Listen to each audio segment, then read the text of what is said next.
নমস্কার, আমি দিয়া। তোমাদের সকলের স্নেহাশিস নিয়ে শুরু করছি আজকে আরেকটি ভিডিও। এখন পৌষ সংক্রান্তি চলছে। সকাল সকাল আমি ঘুম থেকে উঠেছি। আজকে একটু পিঠেপুলি বানানোর ইচ্ছা আছে। দেখো, আমি উঠেই ব্যালকনিতে এসেছি। এসে দেখছি আমার এই ছোট্ট গাঁদা গাছটায় অজস্র ফুল এসেছে। আর গাঁদাগুলোর সাইজ অনেক বড় হয়েছে বলে মাথাটা মুটকে গেছিলো। তাই জন্য ওটাকে আমি ভেঙে নিয়েছি। এটাকে এবার ইচ্ছা আছে আমি ঠাকুরের সিংহাসনে দিয়ে পুজো করব। আর আমি রান্নাঘরে অলরেডি চাল আর ডাল একটু ভিজিয়ে রেখেছিলাম। তো আমি চাল ডালটাকে বেটে ইচ্ছা আছে যে পাটিসাপটা বানাবো। চলো এবার রান্নাঘরে যাওয়া যাক।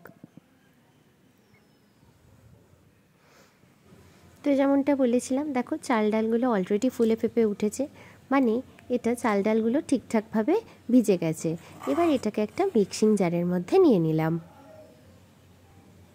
দেখো একটা সুন্দর পেস্ট বানিয়ে নিয়েছি।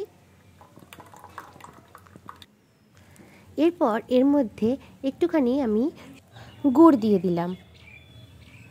এবার আমি একটু চিনি এবং জল দিয়ে একটা সিরাপ বানিয়ে নিয়েছিলাম, তার মধ্যে দিয়ে দিয়েছিলাম একটুখানি এলাচের কুচি।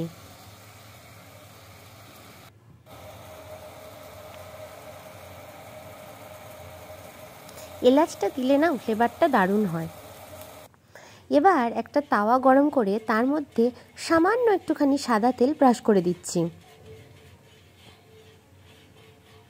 আচ্ছা, তোমরা কে কে পিঠেপুলি খেতে ভালোবাসো একটু জানিও তো। এবার দেখো, ওই ব্যাটারটা একটুখানি তুলে নিয়ে নিলাম এবং হাতায় করে একটু করে দিতে হবে, একটু স্প্রেড করে দিতে হবে। আমার প্রথমবারের এই পিঠেটা মানে সরু চাকলির এই ইয়েটাও তো গোলটা অতটা ভালো হয়নি, তো এটাকে আমি তুলে দিয়েছিলাম। তো এখানে আমার পুর আমি অলরেডি বানিয়ে রেখেছিলাম, মানে এটা আমার মামুনি আমায় বানিয়ে দিয়েছিল। তো এই পুরটা আমি নিয়ে নিয়েছি। দেখো এই যে এই রুটিটা বেশ ভালো হয়েছিল, তাই না? দেখো আমার বানানো হয়ে গেছে, অনেকগুলো বানিয়েছি এবং এগুলোকে প্রথমে রসে ডুবিয়েছি, তারপরে একটা অন্য বাটিতে তুলে রেখেছি। আর সাথে ছিল কিছু ভাজা পিঠে।